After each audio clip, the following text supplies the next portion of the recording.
偷过别人老公吗？老公还用偷啊？老公不是就颠吧颠吧就过来了吗？你最近睡过我老公吗？你老公还用睡呀？你老公我不是早使完了吗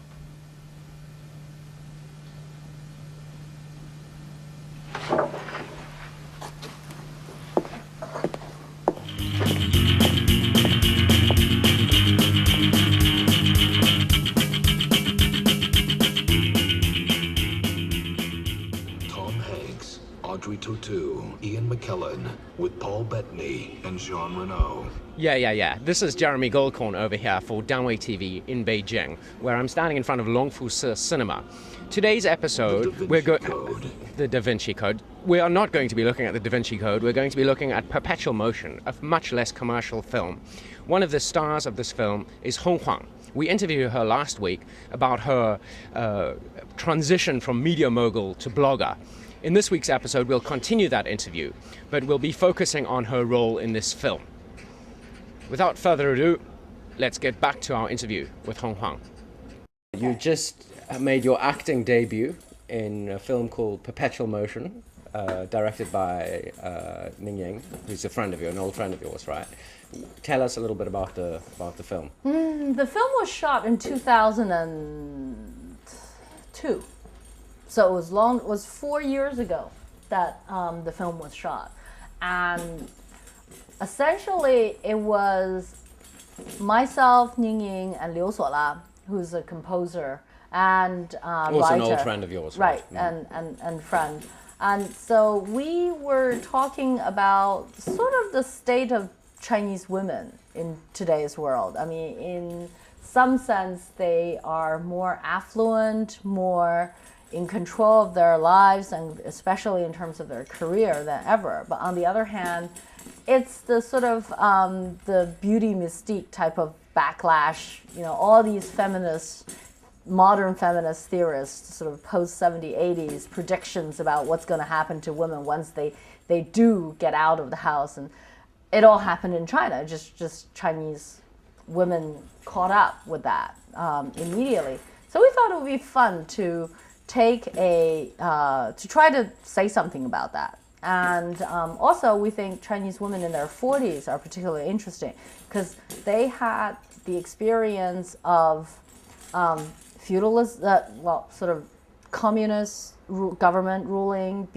before the Cultural Revolution. Then they had 10 years of mad chaos during the Cultural Revolution. Then they had the 80s, which is sort of a cultural renaissance, and then they had this mad sort of let's go for money, go for broke, try to make money type of thing. I mean, that in the Western history would be like from feudalism to all the way to modern day. That's like 400 years of history that a Chinese woman will experience in 40 years of her life. So put together, it must be interesting. So that's the basis of the idea.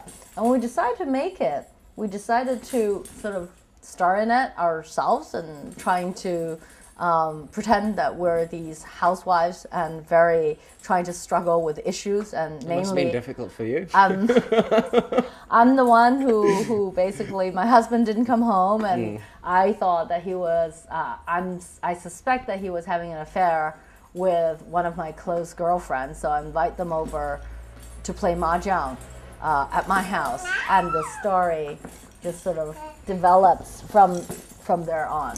And so of course it's a low budget film. Nobody's gonna, you are happy camper today.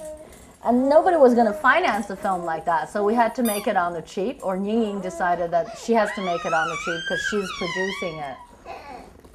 And what happened was that so everybody has to chip in. Like all the recording equipment was Suola's recording equipment. So it was recorded at your mom's. So it was filmed at mom's house, and so then we saved some location costs, and then the equipment everybody chipped in. It was filmed on DV, not like on film negative, which would have been really way too costly. And Ning Ying kind of wrote a basic framework as to how she wants to do all this, but everybody had to fill in their own lines. Hello. How do you manage to do all these things and still have a baby, Huang. Badly. Do I look like I'm coping okay? Do we look like we're No, Oh, we don't. She looks happy. Oh, no, we don't. We don't look like we're okay. Oh, yeah.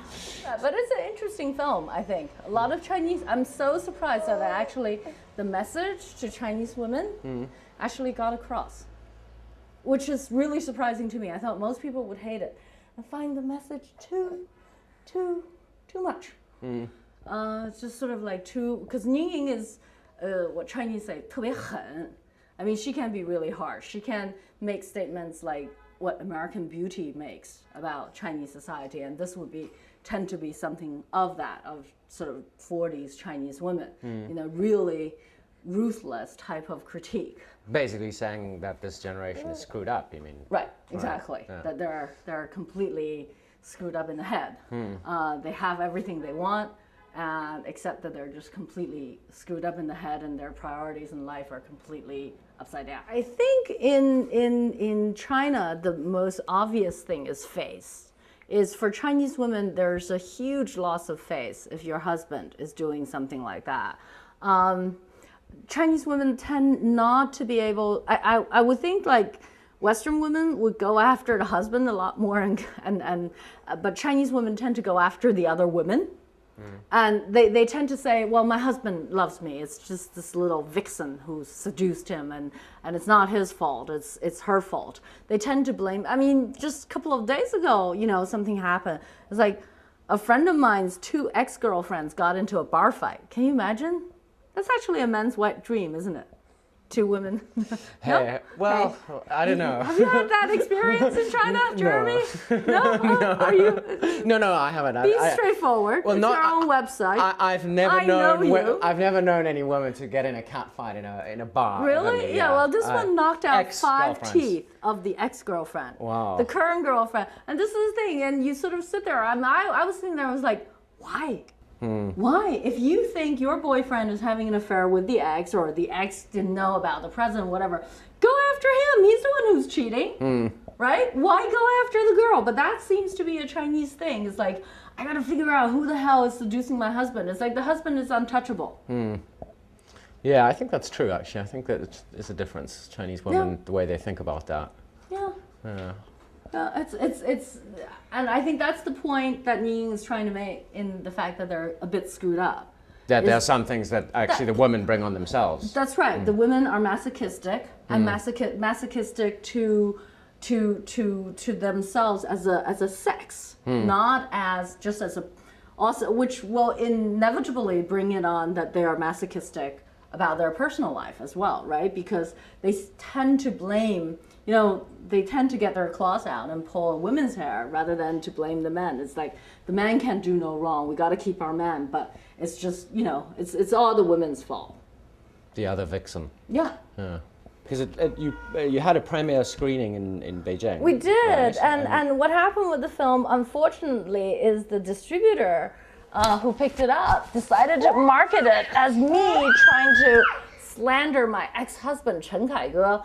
And so then I just feel sort of another irony in my life. You know, you will finally want to make a film about women. It's ultimately they market it as it is one, you know, about a man again. So I decided not to participate in the marketing events. Is it still being distributed, or you know, how would one see DVD. it? It's on DVD. It's okay. on DVD.